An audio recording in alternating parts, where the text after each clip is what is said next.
Okay, good evening. Continuing in the journey through the book of Exodus. There's so much in this week's Torah portion, and so I'm not quite sure how much we'll get through, but we'll do our best. So if you remember last week's Torah portion, we had the last of the 3 plagues, 10 plagues. So we had the last 3 in last week's Torah portion, and the Jewish people were, there was the night of the death of the firstborn.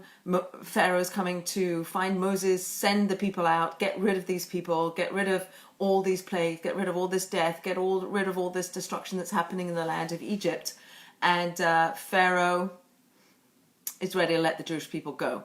So from our perspective, we understand that really it's all orchestrated by God. This is God undoing the natural order. We talked about the 10 plagues, mirroring the 10 words, utterances with which God created the world to show that he's behind everything. As much as we get used to a natural order and the way of the world, that behind everything is God himself, creating everything, sustaining everything, involved with everything. So when we get to the end of the 10 plagues, everything's unraveled.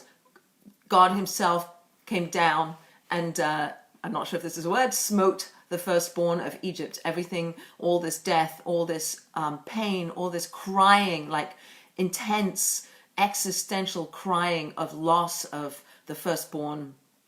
And now we're into the Exodus. We're up to the Jewish people leaving en masse in the morning. We're not going to go in the middle of the night like with thieves. We're going to go in the morning. We're going to hold ourselves up and we're going to follow God, follow Moses, Aaron and Miriam into the desert. We're going to be these faithful people who've understood. Apparently, according to the Medrash, it was only 1/5 of the Jewish people that exited Egypt at that time. There were 4/5 who died, according to the Medrash, during the plague of darkness, when it wouldn't be obvious that the Jewish people were also dying. These were the Jews who were mired in idolatry, the people who didn't believe in God and didn't want to follow God into the desert. Those were the people who were killed during the plague of darkness. So we've got 1/5 of the Jewish people leaving. This week's Torah portion, Parshat Beshalach, begins with Pharaoh sending out the people. So again, from our perspective, we see it as God extracting this nation from within another nation, taking out the Jewish people. The analogy is like taking out a calf from the womb of its mother, like literally forceps delivery, pulling out the Jewish people from the idolatrous nation. We understand by the Medrash that the Jewish people kept their names, they kept their clothing, whatever separate clothing they had, names, clothing, and language, that they kept that. And as we know, at the end, we spoke about this last week, at the end of the plagues, and when they're bringing in the lamb, they're slaughtering the lamb, the paschal offering, daubing its blood. That was a mitzvah that they followed when God told them to do that, and they did the mitzvah of circumcision. They come out. Who's bringing them out? So Pharaoh's bringing them out. Pharaoh's sending them out. Like from his perspective, somehow he's sending them out. He's still in denial. Like he still built himself up as being this, being this man in charge, this deity, this strong, powerful sovereign that isn't going to recognize God who brought all the plagues, God who undid everything, God who's bringing out the Jewish people. Is not going to recognize that. And we understand what we read in this week's Torah portion is God hardening the heart of Pharaoh such that he follows after the Jewish people. So the Jewish people leave and they are led by God on a circuitous route. They don't go directly to the Red Sea. They don't go directly to Mount Sinai, which is their destination to receive the Torah. They don't leave directly. They go in a circuitous route. And it's an interesting thing to think about when we are running away from something, when we want to extricate ourselves from evil, or from maybe not evil in our lives, but if we want to distance ourselves from influences that we think are not good for us or that's not serving us well. Like, do we do it gradually? Do we do it right away? Are we doing it with an abruptness? Are we doing it with like in a gradual, slow way? Do we do it quickly? Do we burn our bridges? Do we extricate ourselves and don't look back?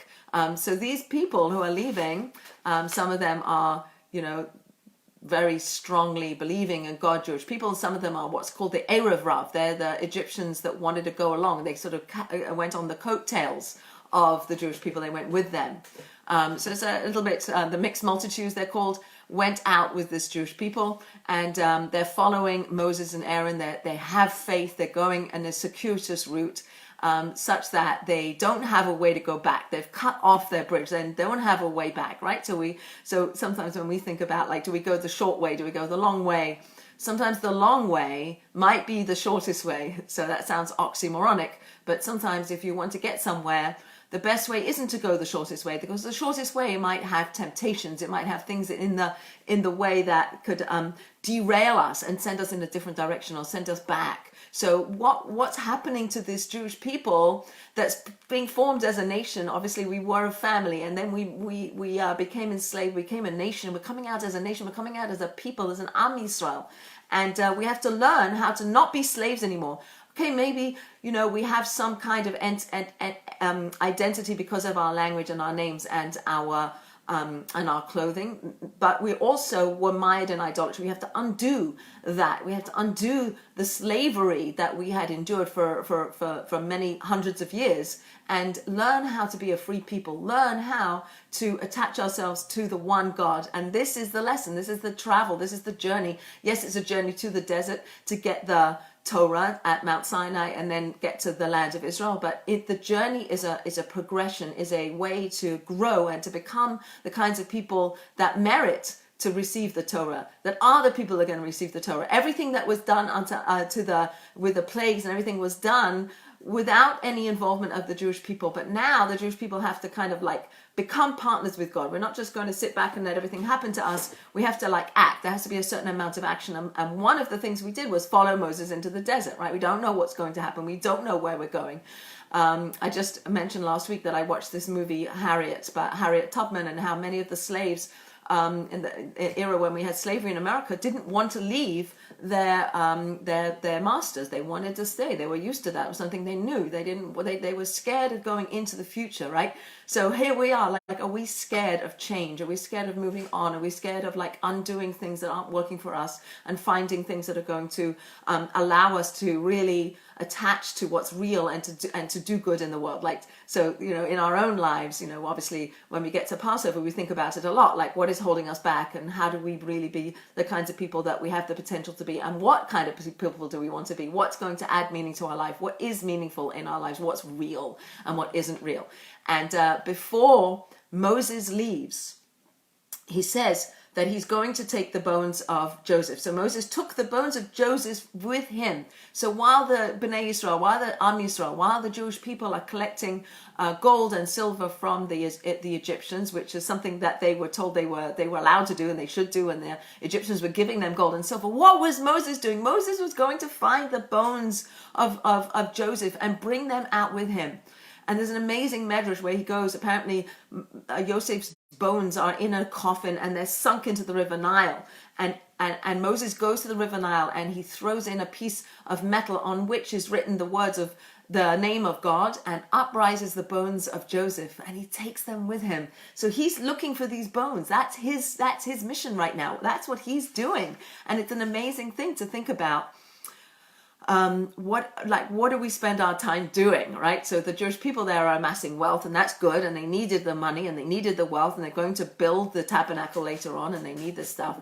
And what's Moses doing? He's showing us that the wise heart, I don't know where this quote comes from, but the wise heart gathers mitzvos, gathers good deeds, gathers things that we're going to actually take with us into the next world, that's going to like attach ourselves to us. So it says that Moses took the bones of Joseph with him, meaning that the act of taking these bones was a very good thing to do, something important to do, something very meaningful to do, and that became a part of his essence. That was an expression of Moses' essence, that he was concerned about doing things that were meaningful and important at this moment where they're like fleeing and being sent out by Pharaoh out of Egypt. So it's an amazing kind of thought to think about Moses doing this. But another way to interpret the word for bones, yes, he's taking the bones, but he's also another way to interpret that word bones in Hebrew is that he's taking the essence of Joseph.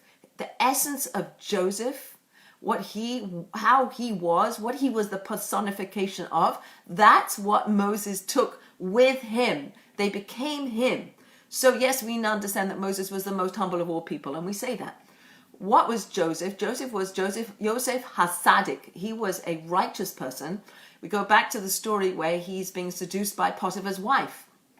Potiphar's wife wants relations with him, and it's an empty house, and there's a national holiday, and everybody's gone, and she seduces him, and he runs outside, he flees, he's able to resist her temptation. That ability to resist the sexual temptations that Potiphar's wife was seducing him with is something that's laid down. It's a foundation. Yosef is known as the Yisod in Kabbalistic terms, the foundation, and that's what Moses internalized. He internalized that, and he internalized the attributes that Joseph was known for, which was of patience and of emunah, of faith. Patience, faith, humility, and ability to withstand sexual temptations. And those were the attributes that Moses took. So I think sometimes when we attach ourselves to people, or we want to hang out with people, or we spend our time with people, we want them to be people from whom we can learn. We want to take those attributes and have them be ours. Like sometimes they say that there are times where it's okay to be jealous. Right, so you don't want to be jealous of somebody's whatever car or house or what they have, but you could be jealous of somebody's knowledge, or you could be jealous of somebody's good character traits, because it motivates you to want to achieve that also. You learn from them. You're like, I want to be like that, and how do I get to be like that? Hang out with that person, learn from that person, and let that person rub off on you. What Moses was doing when he was taking the bones and looking for the bones, number one, he's doing a mitzvah. He's doing a really important thing of securing the burial of Joseph in the land of Israel, which is where he gets buried. But he's also taking the essence of Joseph with him. Like that's what becomes integrated into his being. So that's one thing I think was really important to point out here. So actually there's an interesting story. I'm not sure where the story comes from. I'm not sure if it's the Gemara, but I'll get back to you on that one. A story about a man who is very poor, and he's living with his family, and one day his wife sent him out. He says, you have to find us money. We don't have anything to live on. You have to go find money. So he takes a boat and he goes to this land. And in this land, he lands on the beach, and there's like diamonds and jewels everywhere, all over the beach. And he's like, this is amazing. So he picks up all these diamonds and he puts them in his pockets, and he goes into town, and he wants to buy some food. So he goes to the store, and he goes into the store, and he says, I'd like to buy some food. And they say, okay, it's going to cost, this much. And he goes, oh, here, I have these diamonds to pay for the food. So the store owner says, are you kidding me? Everybody, just go down to the beach, you help yourself to those jewels. Those jewels don't mean anything to us here. Our currency is schmaltz, is like chicken fat. I don't know where the story came from, but it's an interesting story, and it kind of lays a foundation for something. So it says that what's currency in our land is schmaltz, is chicken fat. So he goes, oh, that's crazy. Well, how do I get some of that? So he learns how to get that, and he masses, great storehouses of schmaltz. And he lives in this land for a year or so, and then it's time to go home. So he takes all this schmaltz with him on his boat, and he goes back home. And he comes to his wife, and she says, okay, what have you got for me? And he goes, I have all this schmaltz. And she says, what are you talking about? What's that? That's not going to get us anything in this country, this land. And thankfully, he had in his pockets, he had a few diamonds and jewels left over. In the hem of his pants, he had a few jewels, and he was able to live off that. I guess the point of the story is, what is it that we value, right? So we might live in a land where what's valuable is jewels, but we as Jewish people sometimes live on the other side. Abraham was known as Avraham HaIvri. He was on the other side. Like, we don't necessarily always follow in the ways of the land within which we live. So if this what's valued is to be super rich, or to whatever it is, I don't want to talk about football or basketball, but we do have those people that are held up in our society as great people. But from the Jewish standpoint, we hold up people who are wise, and people who are happy with their lot, and people who are able to control themselves. And there's other ways in which we look at the world, and what we think is important, right? So what do we think is important, and why is it important, and where do we get our values from? Do we get them from the prevailing culture, or do we get them from the Torah? Do we get them from God? Do we get them from our tradition? Where do our values come from? And when they and when they oppose each other, like that's when it really comes to the fore, like what's really important. So that's a topic for another time. It's really about ethics and values, and really how we as a Jewish people live our lives and what it is that we value, right? So like this man who was in the land where schmaltz was what was, this chicken fat was what valued, right? So this is not valuable. You don't take that with you. Right? You don't take that with you into the next world. What do you take the next world? You take your good deeds. You take who you are, what you've become, what you've made of yourself in the moral realm, like how you've advanced yourself and the good you've done in this world. And so that's Moses. Moses is showing us that what he was doing when the rest of the Bnei Israel, the Jewish people, are getting their money and their gold and their silver from the Mitzrayim, from the Egyptians. Moses is going and getting the bones of Joseph and making sure that promise, he's hearkening to the promise that the Jewish people made to Joseph, that they would take his bones out with him and that he would be buried in Israel, and that he's doing that mitzvah of doing that. So the Jewish people are coming out. They're being sent out by Pharaoh. They're traveling the circuitous route. They're not going the direct way, or sometimes the direct way has too many pitfalls and too many things that might take us back. So we're going to go the long road, so to speak. Sometimes the long road is the fastest route or the most effective route. It's going to get us there. It's not going to derail us. We're not going to have challenges along the way that are too much for us. In this particular situation, the Philistines were very close and they would attack us. And God says perhaps the people will reconsider when they see a war and they will return to Egypt. So in order to not even tempt them to want to turn around or go back, God takes them a circuitous route so they don't face the Philistines who are going to attack them and get fearful of the war that's going to ensue and then turn back. So he takes them on a circuitous route. So just maybe also think about that, like when we're moving away from a place, like how do we do that, and where do we go, and what is our goal? Where are we going? Okay, so we traveled by day with a pillar of cloud, and at night with a pillar of fire. So God was leading us with this pillar of fire and with this pillar of clouds to show us the way, and we're following. And sometimes in Torah sources we talk about day and night. Yes, about the sun cycles. If it's sun is up, it's daytime, the sun is down, and the moon is up, it's nighttime. But it's also metaphorical, that the daytime is when there's clarity, when we can see, when we understand, when we know things. That's considered daytime. When everything's very clear, that's daytime. Nighttime is where it's more hidden. There's lack of clarity. It's uncertain. We don't quite know our way. So there's a pillar of fire leading us. God is leading us through this pillar of fire. And one of the things I read that I think also brings it down to our lives is what's leading us. Like who are our mentors? Who are other people that we're following? Are we following people that are leading us the correct way? So again, as old as we are, and whatever age you are, there are people that are leading us. As much as we might be a leader, but we also are being led by others. There's a hierarchy. We're never at the top of that hierarchy. We still have people above us that we're following. Even the greatest people hopefully have somebody, quote unquote, above them, somebody with whom they're always learning. Okay, so that's maybe just an idea of the fire, the pillar of fire that led the Jewish people as they were exiting the land of Egypt. All right, so they're coming. They continue to move. Pharaoh has his change of heart, and he comes after them with his chariots. He himself is harnessing the chariots to the horses. He's like, okay, we got to go get these people. 3 days they had said that they were going to go and celebrate with God in the wilderness, in the desert, and it's now more than 3 days. God hardens the heart of Pharaoh. He's now upset that he let these people go. He recognizes that he needed them to build his pyramids or whatever they were building, and he now goes after them with all his chariots and all his armies, and he's coming after them. And the Jewish people are taken such that into a route, circuitous route, such that they reach the water, the sea. They reach the Yam Suf, the Red Sea, the Reed Sea. So in front of them is the Reed Sea. Behind them is the ensuing army of the Egyptians coming, and according to the Medrash, either side of them are wild animals. So they're really locked in. They don't have anywhere to go, and they're fearful. They are fearful. So again, there's a concept of fear, what it is that we fear, how we overcome our fears, what it is that how we move through our fears. And what the Jewish people do is they cry out. They cry out and they complain. There's a lot of complaining that goes on, but they cry out, and so here, Egypt was journeying after them, and they were very frightened. The children of Israel, I'm reading right out of the Torah, the children of Israel cried out to God, and they said to Moses, were there no graves in Egypt that you took us to die in the wilderness?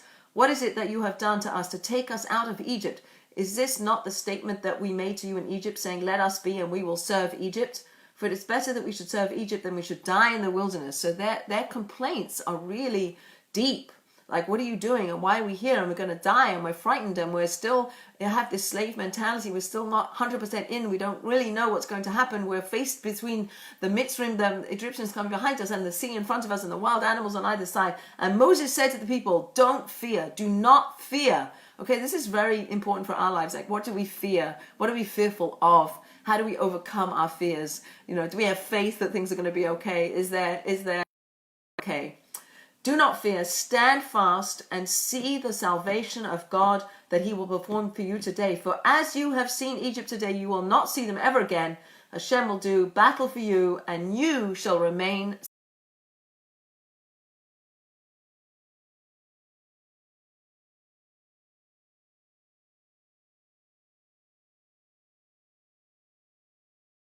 Hear me? Yeah. Okay. So, what is this silence? The silence of prayer. Like, are the Jewish people told to now pray to God to save them, or not? And Moses is saying, no prayers. We're not talking about prayers here. Now you have to act. So God says to Moses, why do you cry out to me? Speak to the children of Israel and let them journey forth. So right here is where there's a injunction for the Jewish people to act, right? When they're not told to fight the Egyptians, they're not told to go back to slavery. They're told to move forward into the sea. And obviously we know the sea splits, but there was one man, his name was Nachshon ben Aminadav, and he's the first one to go into the water. And the Midrash tells us that he goes in, and as he goes in, the water is walking in and in and in. It gets up to his nostrils, and then it splits. But this notion of putting in an effort, that we have to not just stand there and say, God, fix my problems for me. God, give me money. God, whatever it is that we want, that in this world that we live in, the world that is a world that these Jewish people are moving into, is a world where we are not passive recipients of God's blessing. There is a partnership that's beginning to form between the Jewish people and God. And it's not about sitting on the couch and praying for money. It's about getting up and going to work. It's not about saying, God, help me and save me. It's about moving forward. How do we move forward? What do we do to move forward? I heard a very interesting quote. I don't know where I got it from, but God directs the world by blessing our efforts with success. If we're going to be successful, the only way we'll be successful is if we try.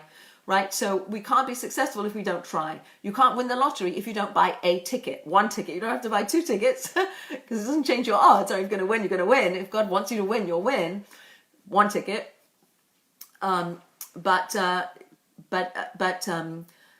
prayer isn't the only course of action in our world. The world we live in, which is the world the Jewish people are moving into, is a world where we have to put in our efforts. Our efforts are prayer. We're not looking. God replace the need to expend effort, right? So prayer does not replace the need to expend effort. We have to put effort in. We have to put our best foot forward. The Jewish people, when they were in this between a rock and a hard place, had to move forward. And when they moved forward, God split the sea. But they had a sense that they had put something into it. There's a concept of bread of shame, where you get something for nothing. And maybe it pertains to how we treat our children or how we treat people, right? It says it's better to set somebody up. The highest form of charity, the highest form of tzedakah is justice. Really, it's not charity, but the highest form of tzedakah, of justice in the world, is to give people work so they can earn their living. More than giving a person a handout, more than just giving your children stuff. We want to give them a sense of pride, give them a sense of connection, give them a sense that they've done something to earn what they've got.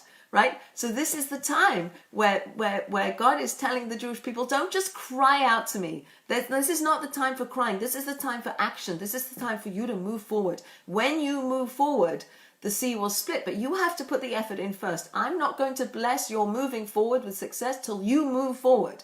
So I think this is a really important lesson in our lives of, like, we try and we fail and we try and we fail, but sometimes we succeed and sometimes we're blessed. But it's blessed. It's God is blessing our efforts, right? You're not going to, again, you're not going to win the lottery if you don't buy the ticket. You're not going to earn a living if you don't go out and find a job. You're not, so these are things that we have to put the effort into. And this is what the Jewish people are doing at the Reed Sea. They're right there. And God says, watch what's going to happen, right? It's the same language that Miriam, if you remember way back when we spoke about Miriam, and she was standing at the banks of the Nile, and she put the little baby Moses into the little ark, and she set him down on the Nile, and she watched from afar to see what would happen. Would her prophecy come true? Would there be salvation? And she watches, and there's salvation. The Yabatya, the daughter of Pharaoh, comes down, picks up Moses, and he grows up in the house of Pharaoh.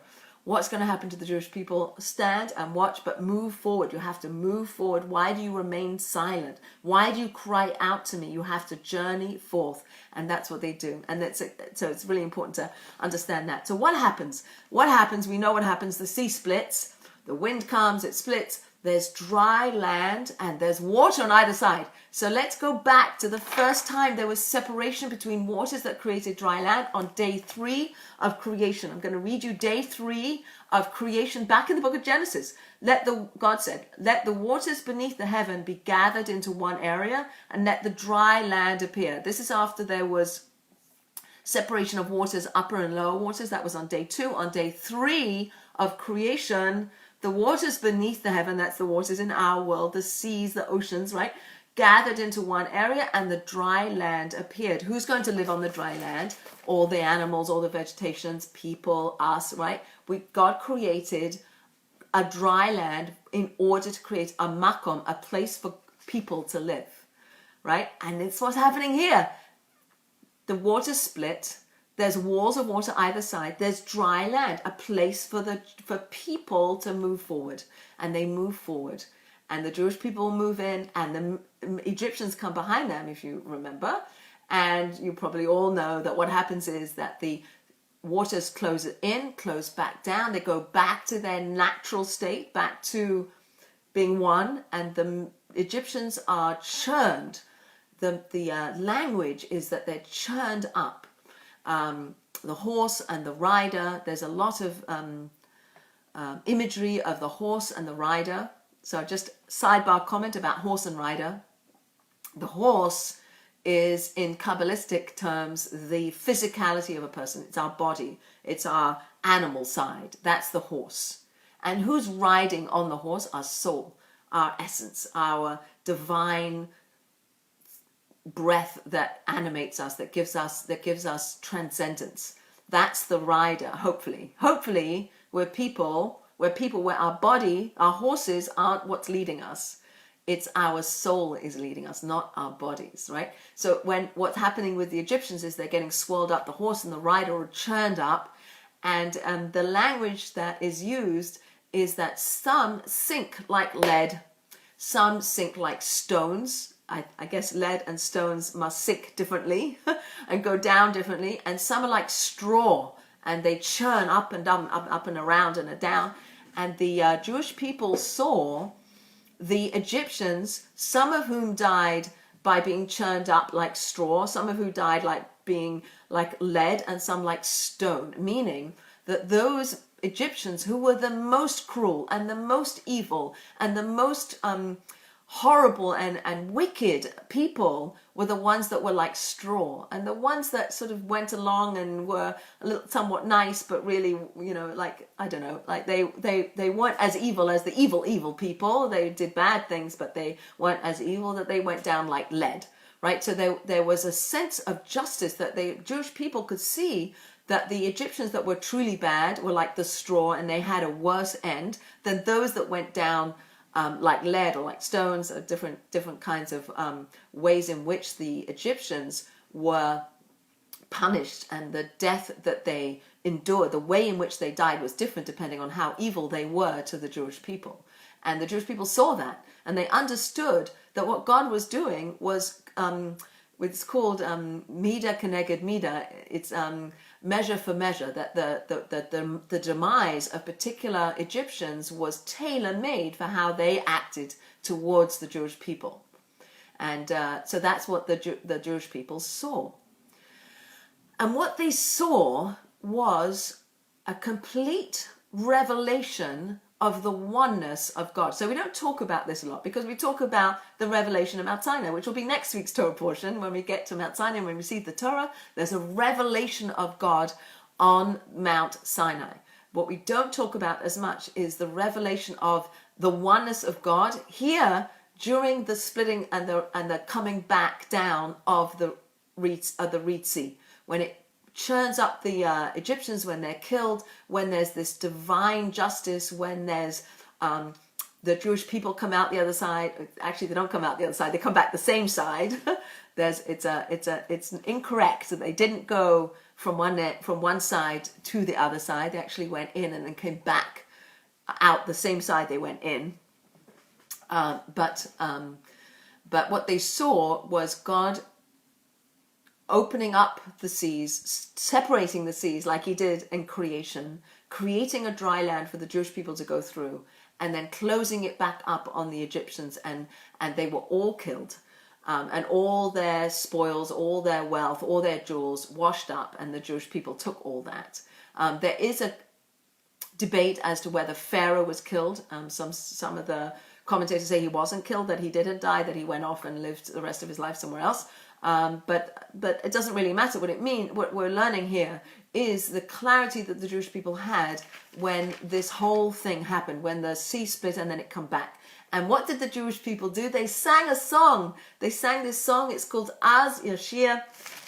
Then Moses and then Moses and the children of Israel chose to sing a song to God, and they said the following. And this song, Az Yashir, then they sang this song. That word Az is 2 letters in the Torah. It's, then the word Az means then.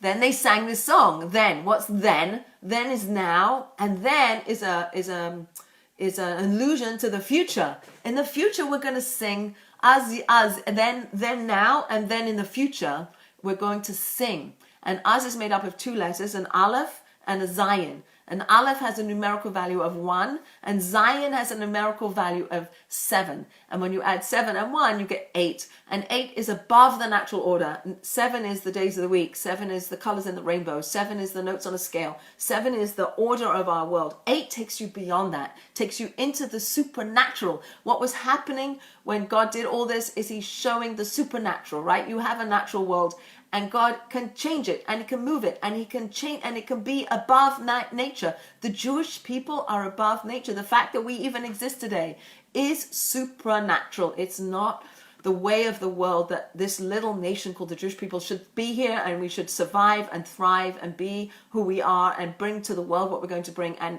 God's given us a promise. I'm going to bring you to Sinai. I'm going to give you the Torah. I'm going to give you wisdom. I'm going to give you the land of Israel. And in the future, there'll be a 3rd temple. There'll be the resurrection of the dead. There's going to be a Messiah. There's going to be all this stuff that's going to happen at the end of days. And what the Jewish people experienced at this time, what they experienced was a clarity of vision. They understood the whole picture. It was like the oneness of God was revealed to them. They saw the whole thing. Like when they came out of Egypt, they weren't sure what's happening. What are these plagues? What's going on? We don't really know. And we're coming, and we don't really know, is God on our side? Is he on their side? What's he going to do to us? We're fearful. We don't know what the relation's going to be. We don't know our relationship to God. We don't know what's going to happen to us. Yes, we're hearing things, but we don't know. And when this experience of the sea splitting and then the sea coming crashing down on top of the Egyptians, and it was measure for measure, and the horse and the rider are spewing around, and all the spoils come onto the shore. At that point, they had a clarity, and they sang a song. And the song was an outburst. It was an expression of their deep faith and their understanding and their knowledge and their praise and their gratitude for everything that was happening, and their ability to understand that we are part of that whole oneness of God. Every day we say Shema Yisrael, Hashem Elokeinu, Hashem Echad. We say that every day. Some people say it twice a day. Some people say it once a week. Whenever you say it, doesn't matter. It's our banner cry. Shema, we say it before we die. We say it many times. What is it? What are we saying? We're saying that what we bring to the world is a echadness, a oneness. There's a oneness of God and the world. We are in the oneness of God. We are part of that oneness. When the sea split and made room for us, we went in. It was as if we have our own existence. It was as if we're living on dry land. When the sea came back down, it's a metaphor for, but don't get too caught up in the fact that you think you're separate, that you have a perception that you exist independent of God. You don't. We don't. We think we do, and it seems like we do because we're not really tuned in properly, but we're not. We're part of a oneness. There's a oneness of the entirety of everything, and we exist within that. There's a mystical concept called Tzimtzum, whereby God sort of withdrew, so to speak, and it's a bigger concept, but I'm going to introduce it. Maybe some of you know it, but withdrew in order for there to be a creation. In order for there to be a creation, God had to mitzamsem. He had to withdraw his presence, his oneness, such that we have the perception that we exist independent of God. But we don't. And what the Jewish people experienced at this, when the sea came in, what they experienced was the oneness. They saw with clarity that we are part of that oneness, and it was love, and it was connection, and it was song. They sang. It came from a place without words. It came from a place that they just couldn't contain. It was beyond words. There was a shira. There was a song that came from them that they all knew. They all sang the same song. Apparently there was a huge miracle that Moses sang this song spontaneously, which everybody could hear, and everybody repeated it because they knew it too. It was a miraculous singing of a song. And I think we should really dwell on this concept of a song, and what a song is, and how important it is to sing. And really, when we sing, we're full of joy, and the joy that the Jewish people experienced and the revelation that they had at the Red Sea was one that is beyond what any prophet, there's a saying that even the lowest maidservant of the Jewish people saw what the prophet Yechezkel did not see. There's a prophecy of the prophet Yechezkel, who sees the heavenly chariot. He gets this vision of the heavenly chariot, and it's described. Maybe we could read it sometime in one of the Haftorahs we read over Pesach, Passover. But he has this amazing revelation, and he sees this heavenly chariot. But the Jewish people at the Yam Suf, at the Red Sea, saw more than he did. They saw more. So what they sing this song, what are they singing? They sing, I will sing to Hashem, for he is exalted above the arrogant, and the horse and the rider into the sea. And it goes on about how he's master of the war, and the chariots and the army he threw into the sea. And the deep waters covered them, and they descended like stone. It goes on, and it's not that long, but I don't really have time to read the whole thing, but you're welcome to read it. We say it every day in our daily prayers in the morning. But there's this really amazing line where the Jewish people and Moses sing this song, and what they do is they say, this is my God, almost like they could point to the God, this is my God, there he is, there's God. They had such a connection and such a relationship to divine energy and power and oneness that they're pointing, there's God. Zeh Eli v'anvehu, and I will build him a sanctuary. I will beautify myself by him. I will want that connection. That connection is so deep, and it's so existential, and it's so loving, and it's so powerful. I mean, we survived the experience. The next week we'll read when they have their revelation at Sinai that the people's experience of revelation actually kills them, and they're brought back to life, and kills them, brought back to life.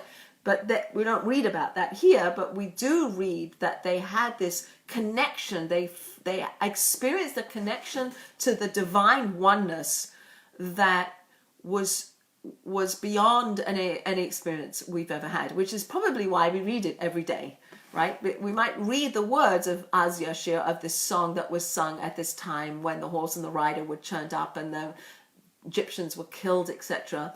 But really it's about understanding that we're part of the oneness, and that God's teaching us that lesson. We're coming from being slaves. We're coming from an idolatrous country that we were mired in, and now we have to learn to understand this reality, the real part, the real way of the world. Not that's not real. This is real. God is real, right? This is my God. We say this every day. This is my God, and I will build the sanctuary one day. There'll be the third temple, but today I'm going to recognize that behind everything, involved in everything, in the oneness of everything, I'm part of that oneness. And that led to this outburst of song, like we're singing, our hearts are joyful, we're part of something real and big and transcendent, and we're part of that. And we're part of a people that God's bringing to a place where we're going to be partners to bring that into the world. And how amazing is that? And how meaningful is that? And how happy should that make us? So this is what we're trying to understand. And we're singing, but we also learn that the whole world is singing. We're just not tuned into it. There's a book called Perek Shira, where all the animals and all the birds and all the creation sings. The wind sings, and the mountains sing, and the sun sings, and the whole world has a song. Don't quite know what that means, but there's a song that is being sung that we're not tuned into, but we were tuned in there. We were part of that symphony, part of the oneness, and our song that we sang when we sang there at the demise of the Egyptians, recognizing that there's this one God that we're part of, and we sang along with creation this amazing symphony. So here's another quote on the so what did we learn? We also learned not just that we're part of creation, it's all one, but that everything that happened, everything that led up to now, all the plagues and all the death of the firstborn and all of the things that brought us to this place were all part of the story. They were all had to happen. It had to be this way, and we had to learn this lesson, and it had to happen. So on the condition that all apparently unrelated and contradictory phenomena do indeed meld into a coherent, merciful, comprehensible whole. Right, so all these pieces of like our linear time, this happened, then this happened, then this happened, this happened, where we have a concept of time, which God is outside of time. So all of the things that happened brought us to this moment of complete revelation, of understanding the oneness, but we had to go through all of that to get to this. And then we had that epiphany, went, it's like going to a movie where like things are happening in the movie, and then this happens and that happens, and like what? And at the end, it like, it all ties together. Duh! Like, how come I didn't see it going along? Because I'm now retrospectively looking back, and I can say, it had to happen that way. It had to happen that way. And it says when we pass on from this world, and we have the clarity of being in the world of truth, we'll look back on our lives and we'll understand why this had to happen, and that had to happen, and this happened. This person died, and this sickness came, and we'll see it all. We'll understand it all. Right? We can't understand it now. We really can't. We don't, and we can't claim to. And in the future, when we get into the world of truth, that we'll look back and we'll understand the whole thing, and it'll be clear, and we'll understand it. But we don't understand it now. All right. So the men sing this song. What do the women do? Gotta do this. We gotta do this. So the women sing. So Miriam, the prophetess, right?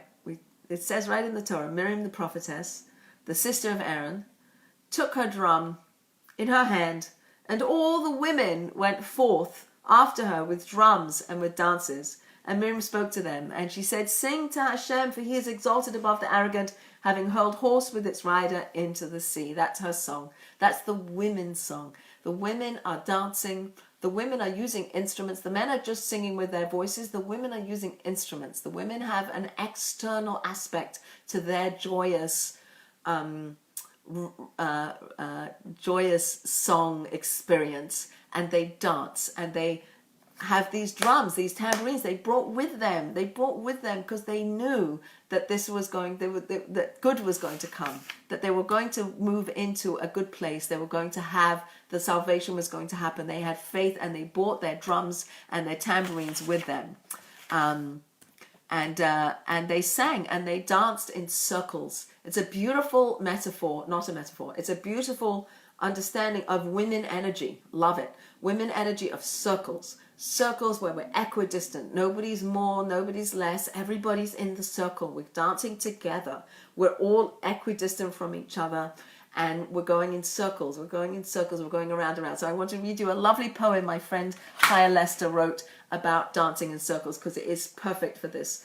So here at the sea, we offer limb to reach beyond the limitations of a linear world gone wrong. Here we are egalitarian and elegant, responsive and penetrant.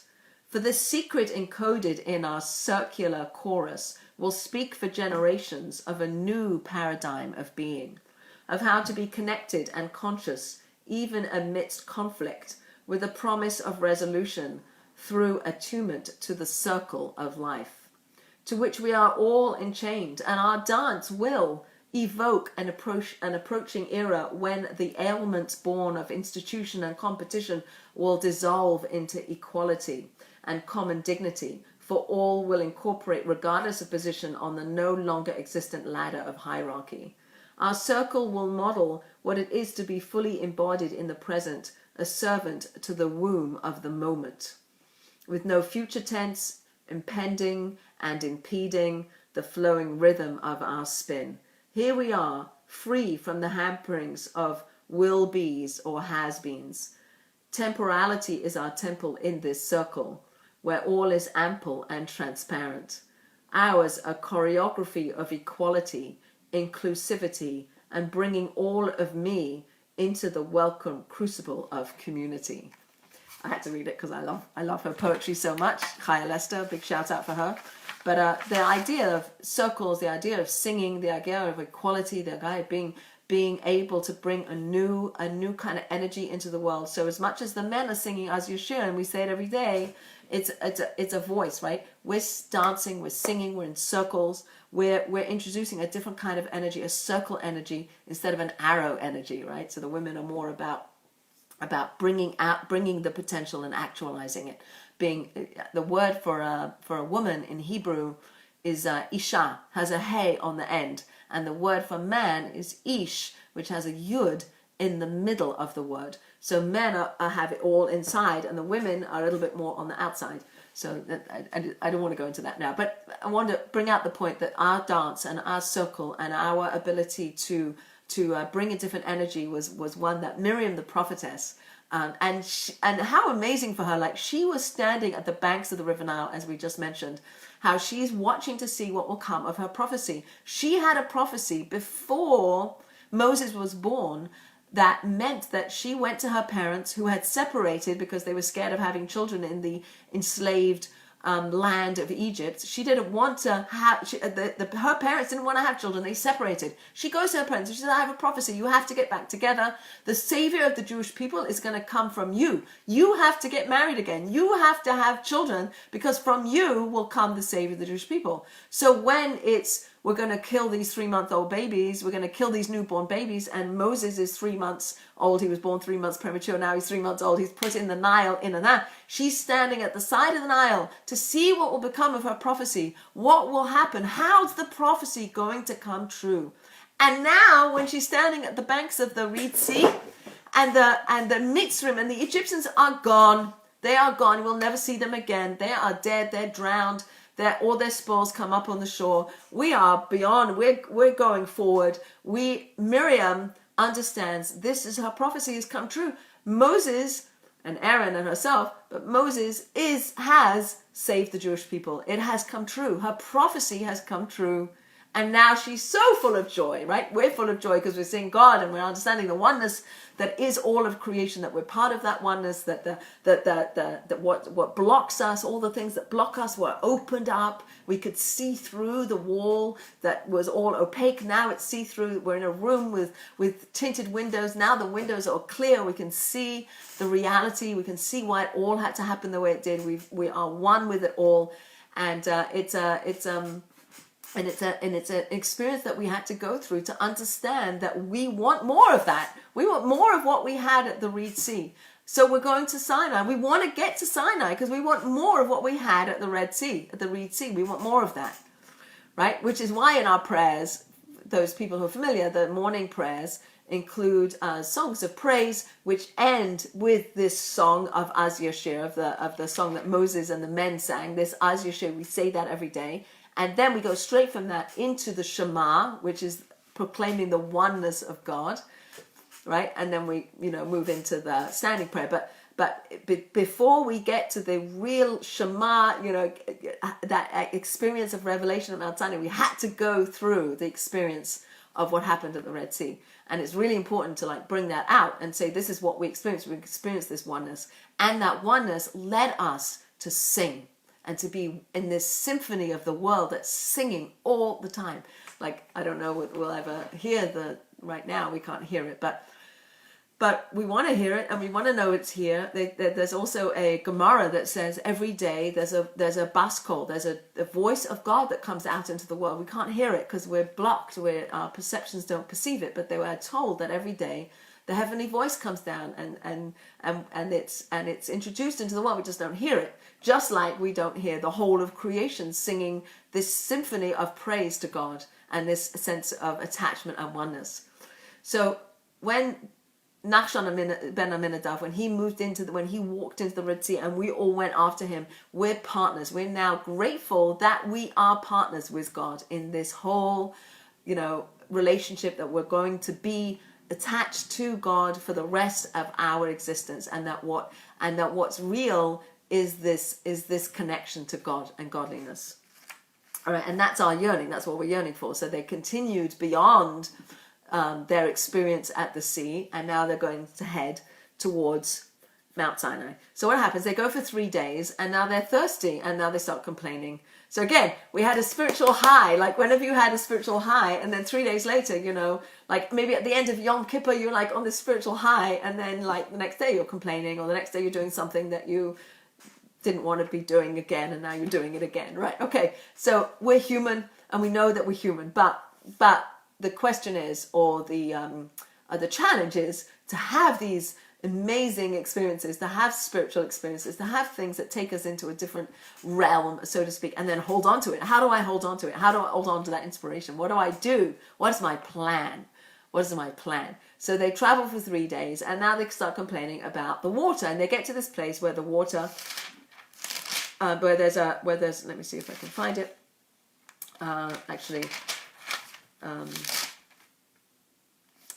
So they traveled. So Moses caused Israel to journey from the Sea of Reeds, and they went out to the wilderness for 3 days, and they didn't find water, and they came to Mara. The place is called Mara. Mara in Hebrew means bitter. And they couldn't drink the waters because the waters were bitter, and they named it Mara, and they complained. And what should we drink? And so they cried out. So Moses cried out to God, and God showed him a tree, and he threw the tree into the water, and the water became sweet.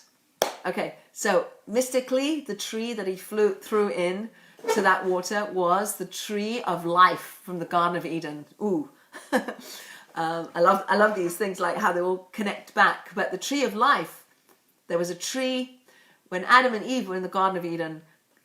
God says to them, "Eat from every tree in the garden. Eat from every tree." That was an imperative.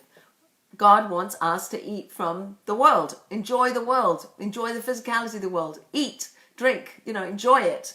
However, don't eat from the tree of knowledge of good and evil, which they did, as you know. But there is prior to not eating, there is a imperative to eat from every tree. And there was a tree of life in the garden.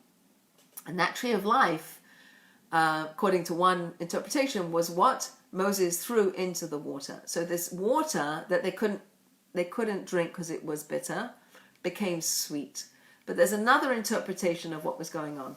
Not just that the water was bitter and became sweet by throwing something, like maybe it was the tree of life and it made it sweet, but maybe it was the people who were bitter. They could not drink the waters of Marah because they were bitter. Who's bitter? The water are bitter. Maybe the people are bitter. Right now they start complaining. We're bitter.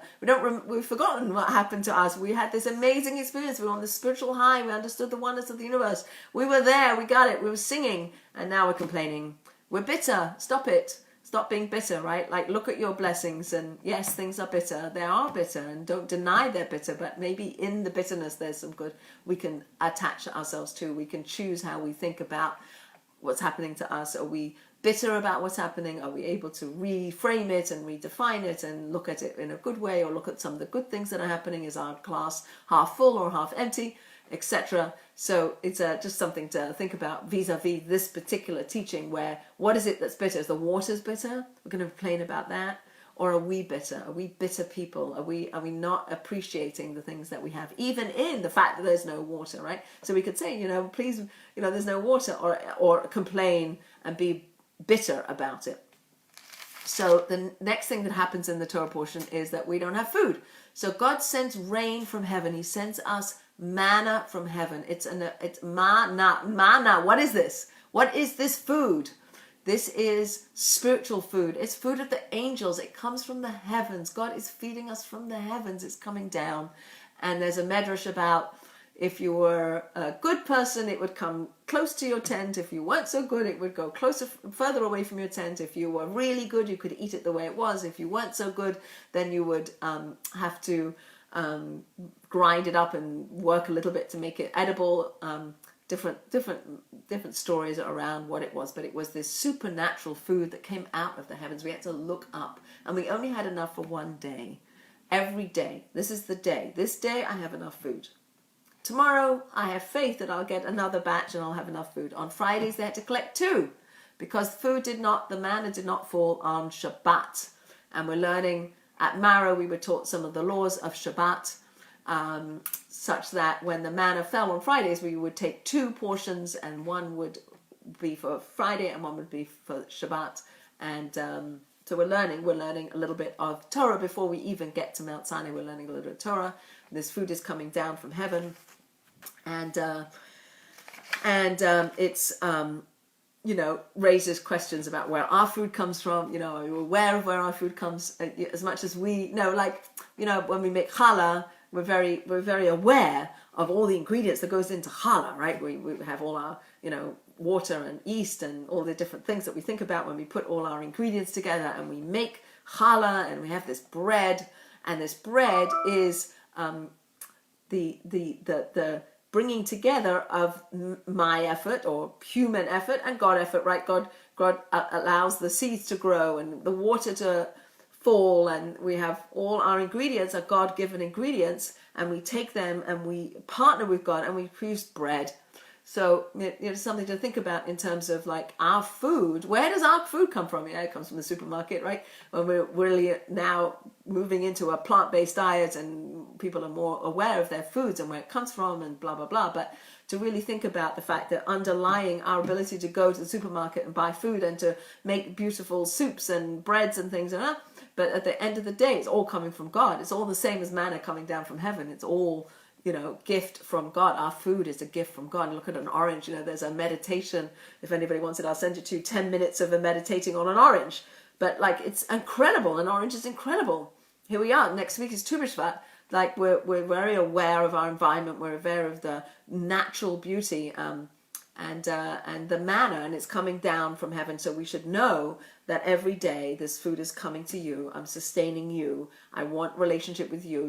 You have a job to do. You have to, and I'm giving you the food, God says to the Jewish people in the desert. So you have everything you need. I'll give you food. I'll give you water. Your clothes won't wear out. The food is so perfect. It's so spiritual that there's no waste. So you don't go to the bathroom. There's no going to the bathroom in the desert, because the food was completely absorbed. It was perfect. There was no waste.